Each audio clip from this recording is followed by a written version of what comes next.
Welcome to Breaking Banks, the #1 global fintech radio show and podcast. I'm Brett King.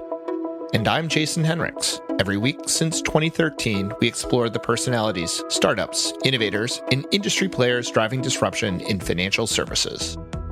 From incumbents to unicorns, and from cutting-edge technology to the people using it to help create a more innovative, inclusive, and healthy financial future. I'm JP Nichols, and this is Breaking Banks. The FDIC recently proposed a rule change on how broker deposits are treated. This isn't so much a proposed change, but a rollback. A roll way back. Like way back to 1989 when the original broker deposit rule was written. As Jason Mikula points out in this episode, that's when Taylor Swift was born.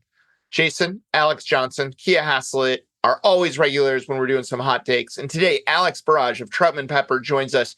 We have some really hot takes on the business of banking, and it's really changed through the eras, and it's got some big implications for the future. So Kiah's bucket list item to record an entire episode of Breaking Banks on hot deposits a little over a year ago. Who knew we would be back again to talk about deposits, hot or not? Alex, you had no idea what you were signing up for, because I think that last episode traumatized you to begin with, but you also dropped a prescient bomb talking about FBO at the end of it in the impact. I did. I was very happy to re-listen to that episode because this was March of 2023.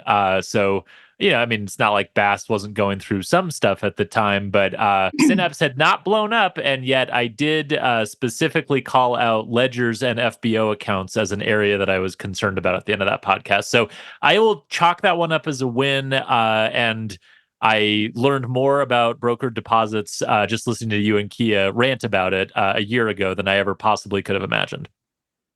So Kiah, I'm curious, in retrospect, is there anything that you're either surprised that, like, wow, how did we nail that? Or that you wish we had made as a point, given the current market situation? Yeah. Well, one, I am really happy that I have increased my deposit nerd friends by about 200% since a year ago. I think that's really great growth. So there's five of us now? There's now five of us. At least five. I think there's maybe some people who would wish that they had been invited to this conversation, but maybe couldn't get their hot sauces in order. But when I went back to listen to the podcast, I became very concerned that I don't think this happened, but that someone at the FDIC listened to our podcast and then got a bunch of ideas and then put them into a proposal that was slated for the July FDIC meeting, because I think, it was possible to take away from that conversation that because deposits have different characteristics and are risky, and the word hot got thrown around a lot. Now we've got to kind of deal with this. And so I was wondering what from that podcast could have maybe influenced anyone at the FDIC in maybe the way that we weren't fully expecting to come back together to discuss this topic. Yeah. Well, for those who have not listened to it, we'll put it in the show notes. But what really started this cascade was at the collapse of SVB and First Republic was this idea of, hey, deposits perform in different ways, as Kiah said. Where else do we see large numbers of uninsured deposits that are in tight communities that can move in very lumpy fashions? And we said, hey, banking as a service is actually a bit of a risk in something like that. So I see Kiah has broken into her hot sauce. So I'm going to load up. This was going to be such a spicy episode. I didn't think that my bank partner ghosted me ghost pepper was going to be hot enough. So I've also brought in the Crybaby Cry Craigs, as well as the personal kick my butt. I'll be on the couch for the rest of the day with a sore stomach. This was my Christmas present from someone who evidently does not like me. What are you eating today, Kiah? It's 10:30, which did impact my normal approach of getting wings. So I got chicken minis from Chick-fil-A in the potato rounds. This is a potato product, but I think hash browns are better or tater tots are better than fries. I have two hot sauces from Jamaica. I've got a Scotch bonnet curry and a Jamaican red. I have the ghost pepper, but I fixed the bottle issue that we had last time. And I have your KYC Oh No. I will say that I finished the OCC Chipotle. And I do think that the next time you do this massive private order of hot sauce, you really do need to bring in the FDIC. I think the FDIC maybe got a little jealous that they had been left out of the hot deposit conversation. So you should probably think about a nomenclature for them. Yeah. So Alex, welcome to the crazy club that loves to nerd out on deposits. And I know when you received your hot sauces, you didn't think you were actually going to be enlisted to eat hot sauce in a semi-public forum. I have them all here. Thank you. It's great to be here. I will also mention that on behalf of the FDIC, where I used to work, I was kind of sad to see that there was no FDIC hot sauce. Hot money sauce is a potential idea for that. And I think it's totally consistent with what we're going to be talking about. So I will make do with what I have. Well, you will have to attend Finovate, where, in fact, one of the custom hot sauces that is coming out for the live episode that Kiah, Jason, Alex, Barb, and I are doing is These Deposits Are Hot. What? As the resident lawyer, why don't we kick off with you on the first serious question? Break down for us the proposed rule change around deposits. Okay, well, thanks again for having me on. I think the easiest way to characterize the proposal is that it's a rollback. It's a rollback to a rule that existed before 2020. In 2020, the rule was modernized in part to reflect the deposit arrangements of today, including those that are associated with a lot of fintechs. And so I just want to dispel Kiah's fear, which is that, did you guys let the cat out of the bag and give the FDIC ideas? I don't think so. Okay, and the reason I say that isn't because FDIC folks don't listen to podcasts. They do. And they probably listen to yours, which is good. But I say that because I was present at that meeting in December 2020 when the broker deposit rule was finalized in its, let's call it, modernized form. And I share this story because I think it's just kind of inside baseball, but it's interesting. The meeting itself started with then Chair Yelena McWilliams giving then board member Marty Grunberg a plaque for the longest serving board member in FDIC history, an honor that I'm pretty sure he still holds. And she gives him this plaque, and the professional photographer comes in and pictures are taken. And it's like this really nice kumbaya moment. And staff are like, just feeling good, right? And then the agenda rolls, and then it's almost like the gloves came off. And the actual final rule, once it was on the agenda and it was discussed, then board member Marty Grunberg's dissent was, I think it was the longest dissent on record for any board member on any rule. And I remember listening to it, and it went, I think, 20 minutes or so.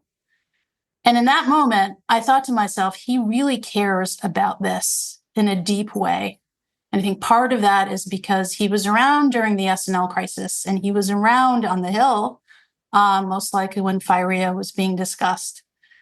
And so going back to your point, Kiah, I think that this is something that's always been on now Chairman Grunberg's radar for a while. Yeah. The question was just like, when was it actually going to get slotted in? As you know, there were a few failures last year, right? Yeah. So I don't, and I listened to that podcast from last year. It was great. I don't think it was the catalyst for what we saw a few weeks ago. So what we saw, what we have been looking at, is a proposal that is a rollback. And effectively, what the proposal would do is do away with a lot of the, I'll call it guardrails, bright lines that the 2020 rule actually sought to put in place, in part to give banks and non-banks some clarity, but also I think in some ways to allow people like me who advise those banks and non-banks to say, look, the facts matter. Let me take a look at your product. If you do it this way, you might trip matchmaking. Be careful. But if you do it this way, based on this Q&A, you're probably safe. And so both from kind of an industry perspective, but also a practitioner's perspective, the last 4 years have been, in my view, greatly beneficial to the market. I think one of the concerns that I and others have about this proposal is that there's very little in the way of data and analysis on the actual deposits that we're talking about. It's almost like I think it is an overreaction to a problem that is largely an old problem. I'm not saying that volatility in deposits is something we shouldn't be concerned about. We absolutely should be concerned about it. But the proposal itself is almost just like a reflexive walk back to the past, instead of really thinking about, well, let's take a look at these deposit characteristics. What's risky about them? How many are there? How should we cohort them? And doing more of what I'll call, a thoughtful analysis. And so I think ultimately, and others will push back on me, please do, what this proposal represents in the broader landscape of what we've seen is kind of like a throttle to go forward and go back to the past, instead of saying, hey, wait a second, we've got an RFI on deposits. We've got this document that asks a lot of interesting questions about deposits and liquidity risk. We've got another joint federal banking agency RFI on bank fintech arrangements, which cover these deposit arrangements. Why don't we let that process run its course? Why don't we let the industry and other stakeholders respond to the very same questions the agencies have thoughts about? And then to the extent anything in the broker deposit proposal needs to be tweaked, well, now we have the data. To me, that is the most thoughtful and prudent way to proceed here, but that's not what we got. Yeah. Jason, I know you have some strong thoughts on data and analysis related to this. Yeah, I mean, first of all, I was shamed for my selection of Valentina as not being hot enough. So You're just going to have a really nice podcast. You're going to eat some really nice savory food. I think you guys and some of the listeners probably know my better half is Mexican and keeps a stash of actual peppers. So this is homemade. He recycled the jar, salsa macha, which is extremely hot. So I'm doing my best to bring the heat. Recipe will also be in the show notes along with the one that I will have to ask. QED brought in. I have to ask if the NDA applies to the recipe.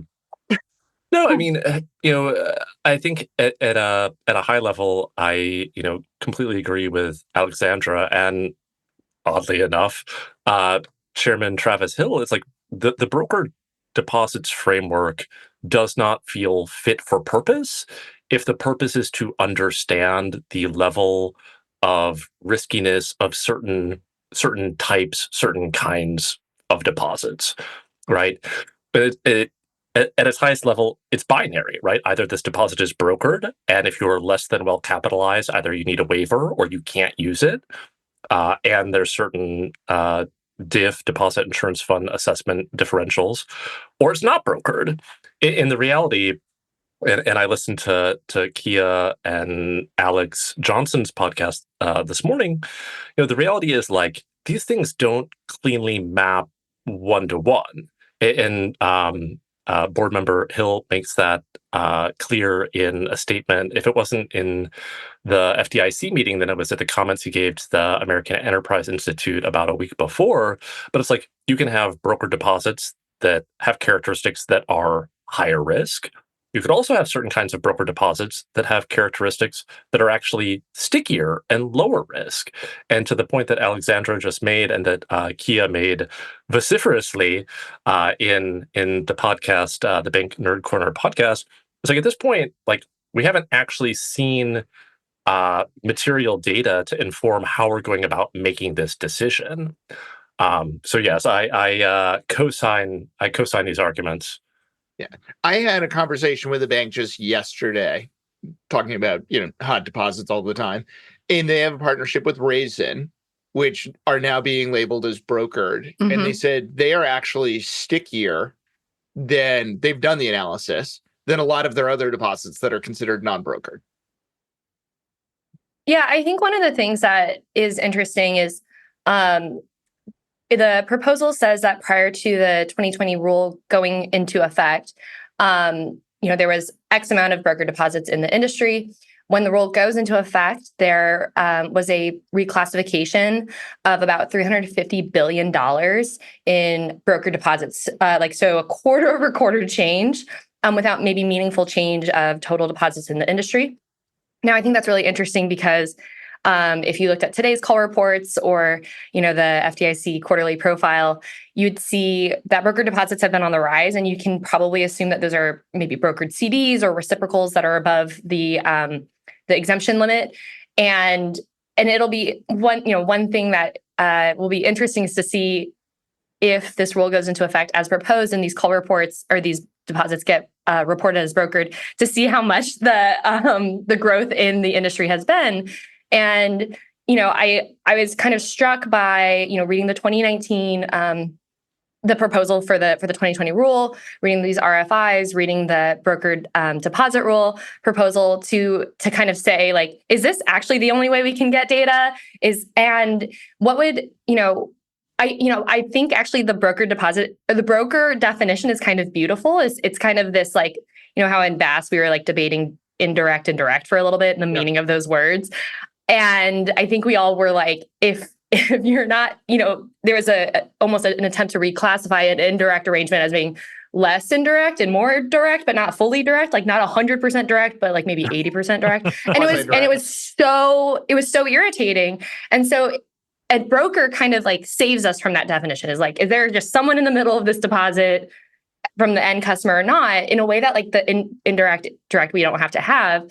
And that's fine. That's fine to say, like, some deposits come into a bank directly from a customer, some banks come through someone else, but you still can't make broad generalizations about that type of deposit, even if it comes through someone else. And also, you probably should understand how different types of brokers and different type of broker deposits will behave differently. But I think one of the issues is the broker definition is beautiful and simple. What is a broker deposit and how do they behave is becoming increasingly complex. And it's not good to conflate the two of those anymore. Just very, very quickly, I promise. It's worth reinforcing that the original law was passed in 1989, which predated broker-dealers doing automatic sweeps. It predated widespread use of reciprocal networks. It obviously predated widespread use of the internet, and certainly the idea of fintech or banking as a service. So it's like we have this piece of legislation that is as old as Taylor Swift, and then we have all of these things. I have to get a Taylor reference done. In. And then we have all of these changes in how people access and interact with the banking system, which I think maybe the legislation was slightly amended in like 91, 92. And then you have these waves of like rulemaking that have sort of worked to change the definition, but have not changed the fundamental statute. And yes, so I will just go back and say not fit for purpose. Let's go back and let's get the data and then let's start over, but probably not going to happen. I'm really glad that you mentioned that, Jason. I will take that idea a step further, which is to say, what's today's most challenging problem? I promise you it is not broker deposits. Today's most challenging problem, C-1033, C open banking, is that the same regulators that we're talking about are promoting, in my view, a very sound policy of consumer choice and account portability. In my view, the biggest problem that regulators face is this idea of account portability, an idea that they have supported in a parallel proposed regulation, which is supposed to go final next month. It's the open banking rule. And it's the idea that individual people should be empowered with data to make choices about where they want to bank, right? That's the issue. If you want to talk about SVB and Silvergate and what we've learned from that experience, it's not a broker deposit problem. That's the reality of today's apps that allow you to just move your money seamlessly. That is the future. That is the current state. That is the problem. So I think you're right to kind of, frame what the broker deposit rule was trying to get at. But then the question is, what should regulators be focusing on most? To me, it's liquidity. It's how we think about the stickiness of deposits today and whether our historical assumptions really hold anymore. That's where I want to see regulators go. That's a really interesting point, because I'm glad you mentioned that. The thing that I'm always struck by when I look at the original 1989 statute and then sort of how the interpretation has changed around it all is like, what is a deposit broker? Obviously, that's like the central question that underpins all these rules and discussions, is like, how are we defining a deposit broker? Well, in 1989, a deposit broker was a search engine before the internet, right? Like, that's what a deposit broker was. It was literally like, help me find the highest possible rate. And it was pretty easy to draw a line between that, pre-internet search engine and the behavior of the deposits that it might drive to banks. But yeah, I mean, Alexandra, to your point, the thing that's so interesting now is technology continues to go up and to the right? Like, everything about how consumers and businesses look for bank partners, choose where they're going to put their money, and how they keep that money or not, and how they move it around. All of that is dictated by technology as much or more than anything else. And it is really frustrating. I like the way you described this as just a rollback to before 2020. It's really frustrating to roll things back rather than to acknowledge, look, technology is not stopping. And obviously, open banking and the ability for accounts to be more portable. I mean, you hear Director Chopra at the CFPB talk about this, right? He says he wants it to be easier for you to break up with your bank. Well, that should scare the pants off of the FDIC, because what that means is, hey, it's there you go. time for OCC hot sauce. I think that you and Acting Comptroller Sue have a meeting of the minds here. This is exactly his point. And what I will do is I will go further, and I will open my hot sauce, and I will take your point and say to you that everyone today is their own deposit broker. I love that. This show is brought to you by Alloy Labs. As much as we love talking on the show, we believe that action is more valuable than talk. Alloy Labs is the industry leader in helping fearless bankers drive exponential growth through collaboration, exclusive partnerships, and powerful network effects that give them an unfair advantage. Learn more at alloylabs.com. Alloy Labs. Banking Unbound. So I was just at FinTech DevCon last week. Plug, great event. And one of the keynotes was Matt Harris from Bain Capital Ventures. And the argument, we're now bringing in all of my favorite threads, but part of the argument he was making was around use of AI agents and account portability. And his argument was that over time, if we can sort of empower, automate finding me the best rate on my deposits and finding me the lowest rate on my loans or credit products, that is going to compress NIM across the banking sector over time. I do think that like the time horizon for how long that will take to manifest is probably more on the 10 years and not on the 2 years. But that is a fundamental risk or shift in how the bank business model works. No, that's right. I mean, I wrote a piece, this is, maybe like 3 or 4 years ago now, on self-driving money. And it is like a really popular like fintech VC term that everyone's been tossing around for a long time. And the analogy obviously is to self-driving cars. And what's funny is when I wrote that piece 4 years ago, I sort of pointed out maybe there are limitations to what we can do from a technology perspective with self-driving money. Just look at self-driving cars. That was right when like the enthusiasm was kind of going out of self-driving cars, and people were kind of cooling on the idea maybe this is like a technically impossible problem to solve. I just saw that in San Francisco, Waymo is now getting cleared to drive on interstates, right, with no driver in the car. And so, technology does continue to move forward. Jason, to your point, sometimes it's more of a 10-year horizon than a 2-year horizon. Sometimes we get a little too overexcited, but I don't really see a world in which, and this kind of goes back to the podcast we recorded more than a year ago, money is just going to get hotter, right? Like money is just going to be hot by default because technology at a sort of atomic level is going to make it hot.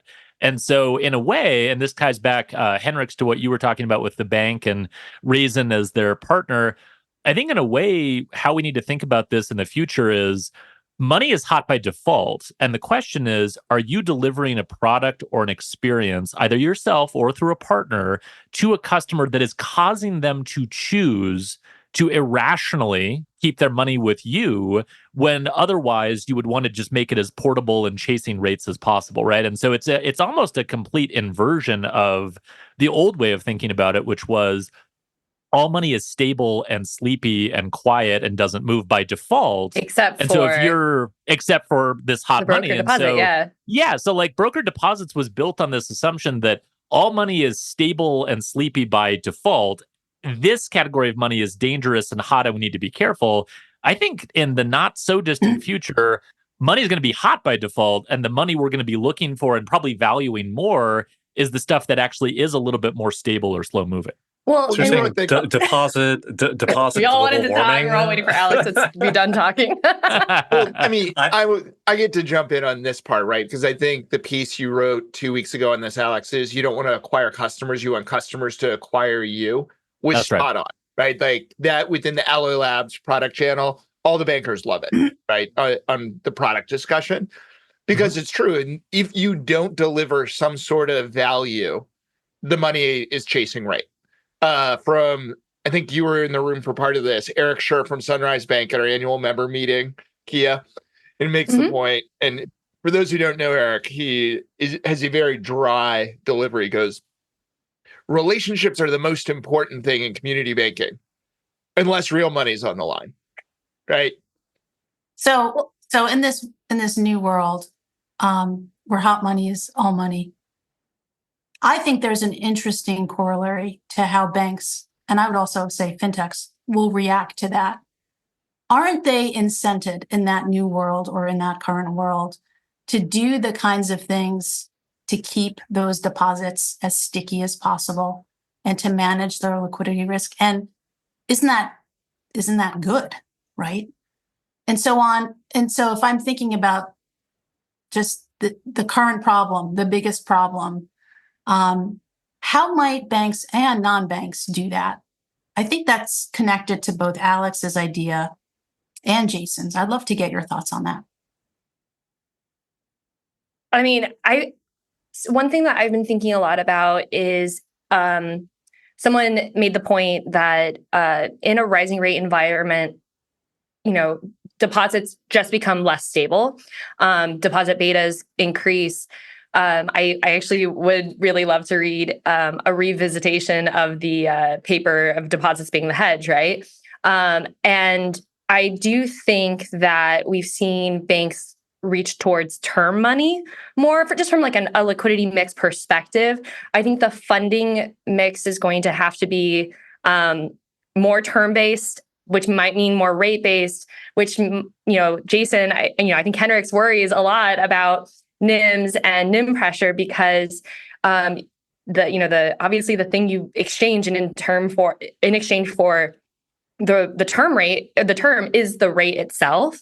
And so, if you want to have, your cheap, sticky, lazy money, the thing that you exchange for, the risk that you take now is duration risk. And I also just wanted to throw in that in the 2019 rule, they mentioned software that helps customers or like small businesses move their money around or manage their money, and that had been classified as brokered. And under a 1033 regime where all the data is extremely portable, and if we have these AI personal finance applications that might serve as a deposit broker, I just kind of love that actually there might be no more core deposits. All the money will be intermediated by a thing that a bank will have to think about the risks of that thing because now it's labeled brokered. But obviously, my point is that non-brokered money also carries risks, and we saw that with the uninsured RFI. Does anyone else have any thoughts about competing for money? Yeah. About self-brokered, right? In a world where we are all our own broker, we need to rethink this. And, you spend a lot of time thinking about deposits. I spend my time thinking about NIMs, that I don't think enough of the banking sector and the regulators are really looking at what that next 10 years could be, because whether rates go up or down isn't going to be the issue. It's that portability and liquidity. Yeah. And the cost of running the bank is only going up. And then there's pressure on the lending side because there's more private credit than ever. And I think as a bank, it isn't about broker deposits. You either need to think about, how do I change my operating model to drive the cost out of it, right? Like lower the floor, or I need to figure out how I change my business model that I extract more value and I can raise the ceiling. Yeah, I mean, one thought on just like the sort of safety and soundness lens to all of this is there is, and I think Alexandra touched on it when she was kind of bringing in open banking, there is this tension between building a financial services ecosystem that's better for consumers and building a financial services ecosystem that is profitable for banks to operate in, right? And there is a tension there, and it's expressed between the different agencies and what their priorities are. But yeah, I mean, Henrichs, to your point, the more that you push towards, we want the best possible outcomes for consumers and for small businesses. We want them to be able to move money around, get the best rates, right? Like even on the lending side, during COVID, when rates went to zero, almost no one refinanced their car loans or their mortgages. And it made tons of sense to do it. There was just too much work and inertia holding them back from doing that. We can solve that with technology. Fintech can solve that. And the thing that disturbs me, I think, the most about the proposed rule for essentially rolling back the 2020 change is it does feel like the FDIC, and not, unfairly, because they're charged with safety and soundness above all else, they seem to take the approach of, if some stable, low-risk deposits end up getting classified as brokered and treated in a more punitive way, that is an acceptable cost to pay for capturing 100% of risky, flighty deposits under this brokered classification. And I get why they have that opinion and that viewpoint. That's like their job, but it does run smack into the world that I think a lot of other financial regulators are trying to push us towards, which is much more about harnessing the benefits of those fintech innovations that are maybe going to be harmed by this new rule. Yeah, but I think that I actually do buy, to some extent, Chair Grunberg's argument that deposits that had come through third-party arrangements have presented risks to banks that maybe the banks had been underweighting. And whether or not I think like you should be citing Synapse and Voyager in your RFP or in your proposal in lieu of data is separate from the fact that like maybe it's not clear if those banks in question understood the operational complexity or the legal risk that came from the intermediation of the deposit itself. I've expressed before that I sometimes don't understand why people put, more than $100 into Yada. But when Jason is on Reddit sharing, how devastating it is for Yada users to not have access to their money because they didn't understand the risks they were taking with their money because their fintech partner and that fintech partner's fintech partner, didn't manage the operational complexity of those deposits, right? Like, what is the FDIC supposed to do other than to say, like, everyone needs, I don't think the FDIC is really like a consumer-facing agency. Like, upon review, I don't think it's a consumer-facing agency, really. The word consumer is not in their name and stuff like that. But that, like, what are we supposed to do for people who, like, for whom not having access to their money is the same thing as not having money at all? And is this like this broker deposit rule, if these deposits were labeled brokered, wouldn't have solved that problem, but it might have, I don't know, maybe might have made them think a little bit about some of the risks of the arrangements themselves that the deposits came through. So I don't know if like this was the only solution available, but I do kind of take the point that some of these third-party arrangements have happened and maybe it should have had a little bit more thought in them. Yeah, so here's my response. I think what the FDIC did is take a sledgehammer rather than a scalpel, right? Yeah. And part of that is, Chair Grunberg's days are numbered, right? That's all public. He has told everyone he will step down when someone else is appointed. But I think that the broader point here is we actually, as I said earlier, we have a process for the very issue that you just described around the links in the chain.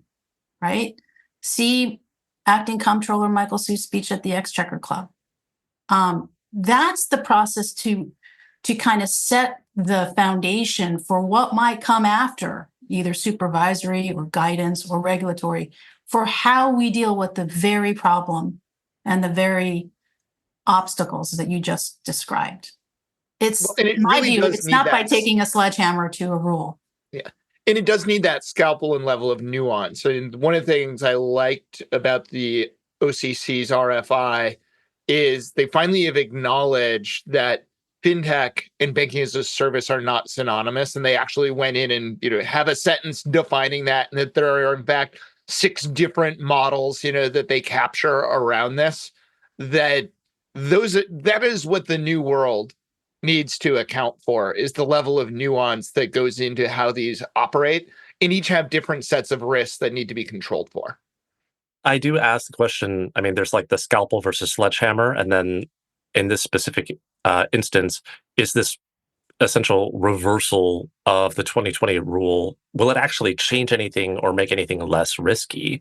My understanding, and please correct me if I'm wrong, was trying to read everything from 1989 through to the present this morning was not possible. Hey, it's the Eras Tour, Jason. That's what you were doing. Exactly. That is what I'm doing for broker deposit regulation. But my understanding is that basically the classification as broker does 2 things. Or there's 2 main impacts. Yeah, there's 2 main impacts. Yeah, thank you. One is the deposit insurance assessment can be higher. And then 2 is you're not allowed to use those deposits, or you need a waiver if you're less than well capitalized. I was trying to find a quick stat on how many banks are less than well capitalized. The most recent one I could find quickly was in 2019, and it was like less than 1%. So if you're asking the question like, okay, what are the mechanics of how this risk manifests? All of the literature and commentary I read basically said using broker deposits to grow very quickly can cause greater losses to the diff if and when that bank were to fail.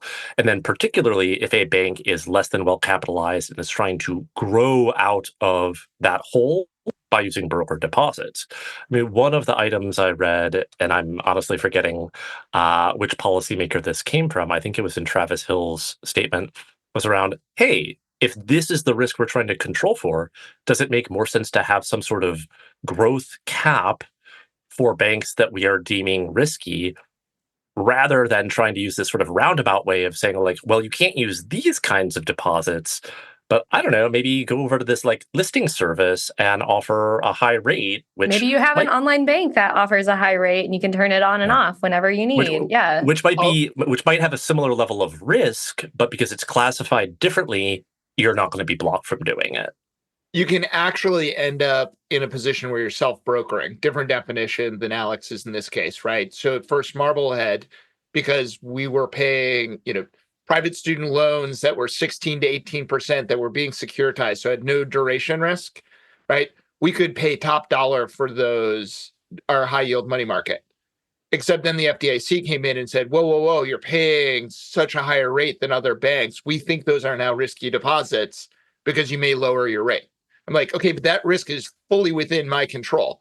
And oh, by the way, my KPIs and compensation is tied to fast growth.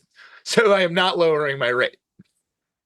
Well, and the other thing too is right now, there are not very many less than well-capitalized banks, but obviously that could change once credit losses begin rising. It's not always the best point in time metric. And the other thing too is obviously if you are less than well-capitalized, you have to have the waiver, but at a certain point, you might have to start rolling off these deposits. So what happens is essentially a deposit waterfall out of the bank as the broker deposits become due and contractually due, and then you just have to have them leave the bank, and then you get a liquidity crisis. Which is not what you want around 4% capital. The other thing that I just want to touch on real fast, Kiah, that you just brought up, which is a great point, is when the deposits roll off because you've slipped under that well-capitalized level, and either you don't get a waiver or you become sort of undercapitalized and you have to get rid of these deposits, The challenge is, in the old days, that was easy because these were CDs. So the deposits were structured. They had a term. It was relatively easy. It's clear to me, like, it'd be painful to roll those off, but it's understood how that would work. You just don't get any more of these CDs. I don't really understand, and maybe Alexandra can comment on this, but like, I don't get how a bank that becomes less than well capitalized easily rolls off BaaS deposits, right? And we're kind of going through a version of this with all the mess that's happening in banking as a service and some fintech programs looking for new bank partners. Like, extricating yourself from a BaaS relationship, particularly when there's these end customers that are treating these accounts as operating accounts or core accounts, that's a lot harder than saying, sorry, we're not going to renew your CD at this ridiculous rate. You're going to have to go find it somewhere else. It is much harder. And case in point, evolved consent order. There's a paragraph in that consent order that says, if you, bank, are going to terminate any one of these fintech relationships, you need to come to us, the Fed, and also Arkansas, and tell us and show us the liquidity impact analysis. So it's not just a light switch. You're absolutely right. And it's not something that can be done haphazardly, or in this case, in the absence of regulatory oversight, for the very reasons that you explain. And that goes back to, like, again, how sticky are these deposits, right? We come back to the same theme. Well, yeah, this idea, it's not.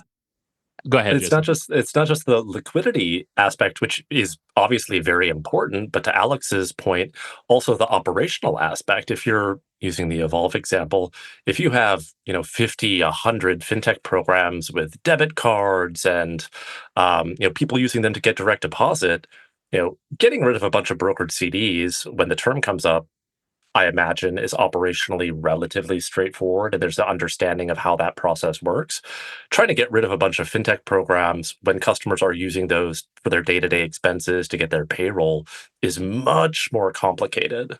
Well, to that, I was going to say, as we're thinking about the impact of this role in the industry, especially for the fintech, the banks with extensive deposit fintech partnerships, the two banks that you would want to look at for their experience are Blue Ridge and Metropolitan, correct? Who have exited fully their BaaS programs, and you can look at maybe how their liquidity has changed over time, how their cost of funds has changed over time. Jason, I think I remember you looking at the trade between brokered deposits, brokered CDs, literally increasing rapidly at this bank as they're trying to shore up liquidity. And, liquidity facilities are a huge area in the consent orders for the BaaS banks, right? That, regulators are actually really concerned that they have adequate what I would assume is backup liquidity, but also I would assume that's actually part of a fintech wind down program, right? To have a backup liquidity. Yeah, sorry. Go on, Jason. I frantically Googled to find I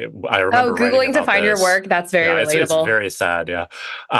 When Blue Ridge, started offboarding fintech programs, its broker deposits jumped from like 2-ish% to about 20% of its deposits. That's what FDIC wants to see at banks, right? Yeah, right. And its cost of funds jumped from there's other factors in that number, but jumped from about 50 bips to like 2.4%. I mean, that's substantial. Quarter over quarter, that's crazy. Well, so year over year. Year over year. Sorry. Okay. Yeah. And the question on that one, just to put a fine point on it, is, under different deposit broker rules, the broker percentage might not change, because that's just like, are we counting these are brokered or not? And, the BaaS programs probably would have been considered brokered if there hadn't been for the 2020 change. But the cost of funds thing is real, right? Yeah, like that's they weren't paying the same amount for those deposits when they were getting them through BaaS as they would have if they were going out and getting CDs or whatever. So that's a great point. Well, and the question becomes back to, it all comes down to value. In a world where VCs are not the ones funding the value, do we think enough of the fintech programs themselves are going to provide enough value that those funds are sticky with the fintech, right? Because if it's not sticky at whoever the endpoint is, the program, to be more precise, it's certainly not going to be sticky with the bank. Well, I mean, wouldn't the bank so under this, if the rule goes in as proposed and all of these broker deposits come back at banks, and a number of banks, a significant minority of community banks begin to have brokered concentrations, And it is what it is. So they can either lower the concentration or they can just understand that maybe their fintech deposits count as brokered, but if they are cheaper than other types of deposits, other like FHLB funding, wouldn't that be a worthwhile trade-off if you can make these deposits kind of contractually sticky? And then tack on all the risk management, the capitalization that would allow you to maintain the partnership, right? Isn't there kind of a trade-off that banks would want to make and it'll probably come down to deposit costs? Well, I think your hypothesis ignores something that I know you and I have discussed, which is just the stigma. Oh yeah, we should probably talk about the stigma. Right? I was gonna go there as well. Walking into your bank exam with fresh, new broker deposits. After you've made that calculus, Kiah, yeah, you get the look. Yeah. Jason, go. Mikula. No, I was gonna make the same point. I mean, again, as I was doing my homework earlier today, there were two additional pieces that stood out to me. One was the stigma piece, and just it's one thing to have a sort of like a policy top-down reclassification of like, oh, actually, we changed our mind and we're going to call this a brokered deposit again. But I have to imagine, and this is a bit outside my experience, but if you have a bank examiner who's been at the FDIC for 10 or 15 or 20 years, and they've built this sort of association that a large proportion of broker deposits equals risk, ask questions, look more carefully, and you're sort of playing around with the definition of what is and is not a broker deposit. That doesn't necessarily mean that this is sort of flowing through to how the boots on the ground in West Memphis, Arkansas, or Martinsville, Virginia, or anywhere else are actually sort of reacting when they see those numbers. I do think one of the things that's most interesting about this conversation and the legacy of the broker deposit designation is that the FDIC is kind of indicating where its brain is at, how it thinks about the banking industry.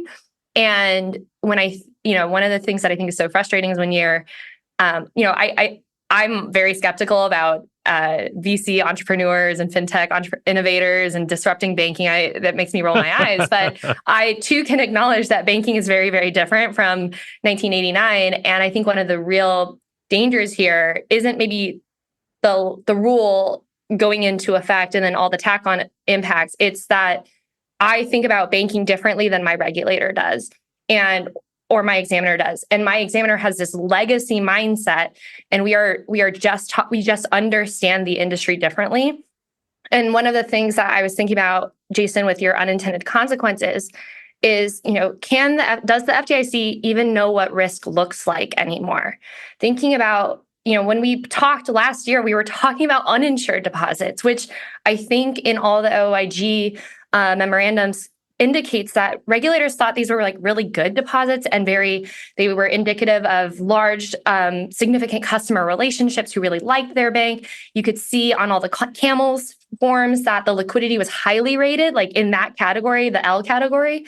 And it seemed like it really caught everyone by surprise that a large deposit can leave very quickly, and that will have different impacts than small deposits leaving quickly. And so, thinking about that and thinking about interest rate risk and AFS and AOCI, and then tacking on this liquidity understanding is like, can you even see how risk builds in the industry before it is materialized? And if you want to stay in 1989, I can't force you into the year 2024, but it might mean you can't see the risk that you're creating in future years because you're very focused on what this risk looked like in 1989. Well, and to that point, I mean, Kiah, I'll give you a compliment on air. So one of the things that I really like about talking to you is a lot of times we'll talk about stuff where you're like, just looking at this from a first principles perspective, this thing seems bad, right? Like we had that conversation before SVB blew up where you're like, I don't know, this doesn't look good. And it's funny how risks in the banking system can be sort of understood from a first principles perspective, and they can be understood through a historical lens. And I do think, to your point, and you see this at the FDIC. As Alexander said, Chair Grunberg was around for the S&L crisis. Like, he remembers it. He clearly sort of anchors on that as an example. And I think you see the same thing a lot with kind of the newer generation of regulators who were sort of had formative experiences around the great financial crisis. That's going to be really bad when we're all in charge and we're all GFC alums. Yeah, we'll just be like, you don't understand, man. Like, securitization, keep it away. Yeah, people will be like, what is your problem? But investment grade? No, I don't think so. Yeah, like just let it go, man. That was a long Brothers. time ago. Yeah, they'll be like, just like someone needs to retire this guy. So I do think in regulation we have this tendency to anchor on historical examples.